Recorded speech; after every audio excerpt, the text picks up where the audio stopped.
అన్ని పార్టీలలో గతంలో చెప్పిన నేను అన్ని పార్టీలలో సమస్యలు ఉంటాయి, గుర్తుపెట్టుకోండి.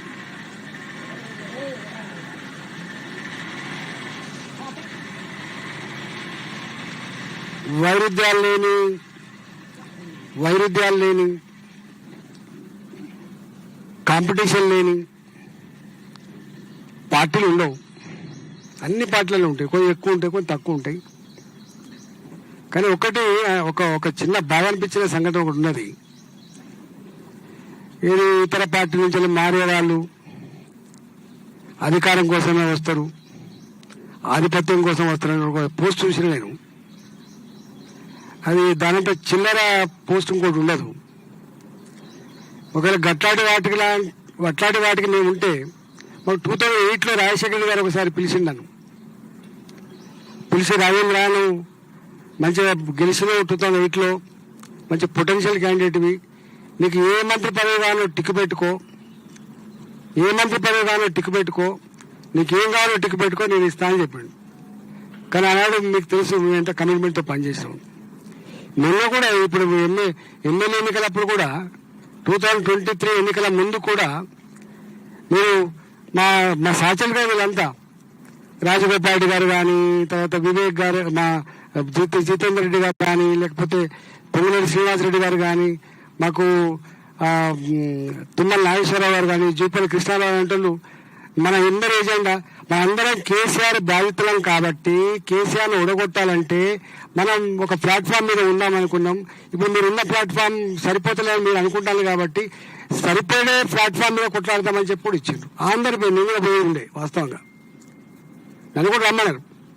ఒకవేళ నిజంగానే పదవి కోసమే అయితే నేను కూడా వాళ్ళ లెక్క పోయి అక్కడ గెలిచి మంచిగా మంత్రో ఏదైనా డిప్యూటీ సీఎం ఏదో అవుతుంది కదా.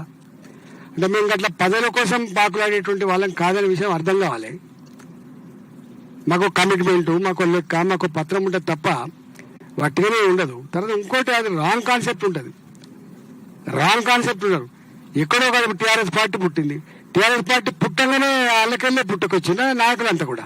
అనేక పార్టీల నుంచి వచ్చిండ్రు. ఆయన స్టేట్మెంట్ ఇచ్చిండు, జెండాలను పక్క పెట్టండి, పార్టీలను పక్క పెట్టండి, సిద్ధాంతాలను పక్క పెట్టండి, RSS నుంచి RSC వరకు రండి అంటే అందరు వచ్చిండ్రు, పోయిండ్రు, గెలిచిండ్రు.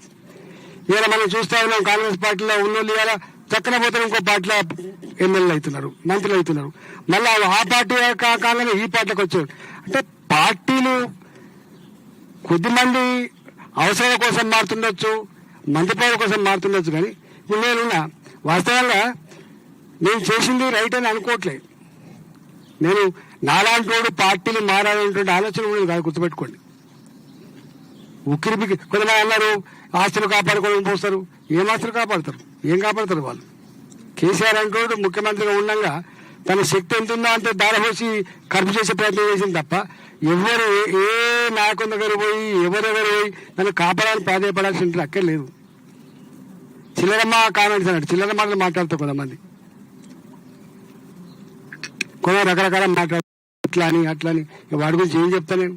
మేము సోషల్ మీడియాలో ఉంటున్నాం కాదు, ఊకే మీడియాలోకి వచ్చిన కూడా కాదు, నేను చెప్పుకుంటాను కూడా కాదు. కానీ పెడతా ఉంటారు వాళ్ళు. మేము ప్రజలు నమ్ముకున్న వాళ్ళం, ధర్మాన్ని నమ్ముకున్న వాళ్ళం, మేము శ్రమను నమ్ముకున్న వాళ్ళం, మేము సోషల్ మీడియా నమ్ముకున్న వాళ్ళం కాదు, లేదా పేడ్ ఆర్టికల్స్ రాయించుకొని వచ్చేసుకోవడం కూడా కాదు, మేనేజ్ చేసుకొని మీడియాలో ఉండటం కూడా కాదు, ఊకే మీడియాలోకి రావాలనేటువంటి ఆరాటం ఉండడం కూడా కాదు. మనుషులు సెన్సిటివ్గా ఉంటారు కూడా. రాజకీయాలు అందరు బ్లంట్ ఉంటారని, అందరూ చెడిపోయిందని ఇట్లాంటి ఆలోచన మంచిది కాదు. ఎక్కడో సెన్సిటివ్ ఉన్న వాళ్ళు ఉంటారు, ప్రజల కోసం ఉన్న వాళ్ళు ఉంటారు, స్పందించే వాళ్ళు ఉంటారు, క్యారెక్టర్ ఉన్న వాళ్ళు ఉంటారు.